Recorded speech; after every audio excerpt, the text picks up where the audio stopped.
हे तर काटकोन त्रिकोण आहे, ठीक आहे.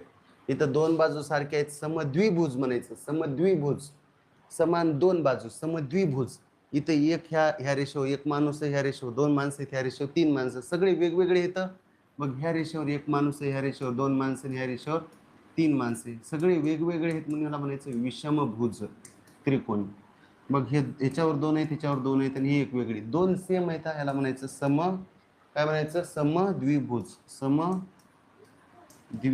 त्रिकोण. आणि हे काटकोन त्रिकोण असा, राईट अँगल काटकोन त्रिकोण, राईट अँगल ट्रँगल.